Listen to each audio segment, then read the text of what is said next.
You're right in the middle of a familiar routine, scrolling a feed or sending a message, when the data simply stops. The screen goes dark. The failure cascades instantly across your devices. GPS navigation maps freeze mid-route, leaving drivers stranded without directions. Video streams buffer indefinitely, and instant messaging services drop into total silence. It starts as minor frustration, a search for a better signal or a router to reset.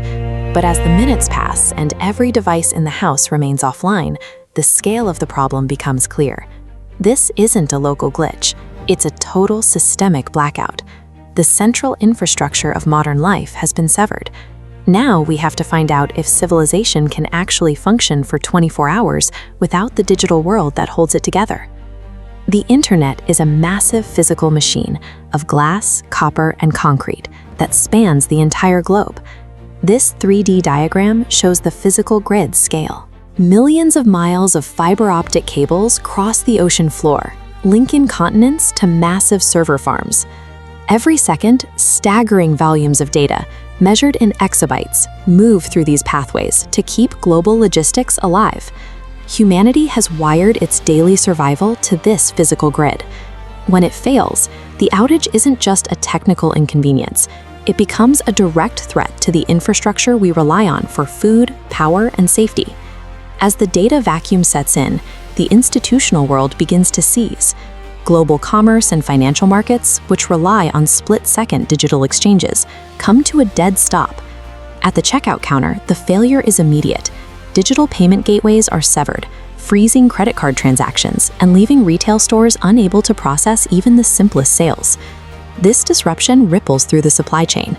Modern logistics use cloud-based tracking to move goods from factories to stores. Without that data link, the movement of cargoes stalls, leaving warehouses full and shelves empty. Inside offices, the silence is absolute.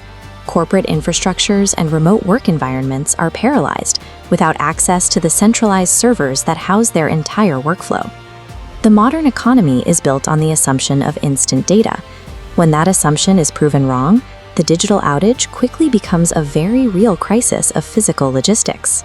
Despite the chaos in commerce, the world does not immediately collapse. The engineers who designed our most critical infrastructure built in redundancies to ensure survival. This diagram illustrates the concept of air-gapped networks. These are systems physically isolated from the public internet.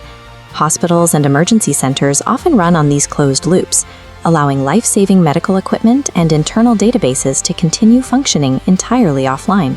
Municipal services like water treatment and power grids are similarly protected. They are designed to transition to manual control protocols, where operators can manage the flow of resources on site without a network connection. While our ability to shop and chat disappears, the vital life support systems of civilization are engineered to endure the silence of a disconnected world. Restoration is a matter of intense manual labor. Thousands of technicians across the globe move to identify and repair the physical breaks in the network. They inspect the massive hubs where fiber optic lines meet the land and dive deep into the data centers that house the world's servers, searching for the hardware failures that caused the blackout. This map shows how redundancy routing works in real time. Even during a crisis, automated systems try to fragment and reroute critical traffic through any available secondary paths.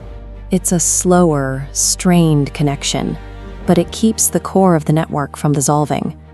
Ultimately, the internet is a machine. It is vulnerable to physical damage, but it is also capable of being put back together by human hands. By the time the blackout reaches its 12th hour, the scale of the experience shifts from the institutional to the individual. The initial stress of the morning, the frustration of failed payments and broken maps, begins to settle into a quiet, heavy exhaustion. With no way to manage the world through a screen, people are forced to focus on the space immediately around them. This shift leads to a return to analog behaviors.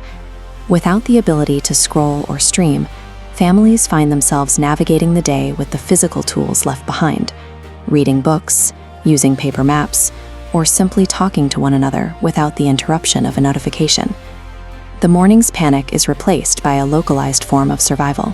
Neighbors who haven't spoken in months trade information over fences, and communities coordinate face-to-face to solve the small, immediate problems of a day without data. The absence of the digital world strips away our abstractions. It forces a blunt, direct reconnection with the physical environment and the people who share it with us. Then, the 24 hours are up. The lights on the servers turn green, and the global network is restored. A massive barrage of delayed messages and alerts floods back into every device at once. There is a sudden rush of relief as commerce restarts and the world becomes reachable again. But that relief is joined by the jarring return of the noise, as the quiet of the physical world is pushed back into the background. This scenario shows our dual reality. We are tethered to a fragile digital grid for our survival, yet we remain surprisingly adaptable to its absence once the initial panic fades. We have engineered our networks to survive the silence. The question is, have you engineered your life to do the same? Could you live without the internet for 24 hours? Tell us in the comments and subscribe to Infinite Why for more what-if adventures.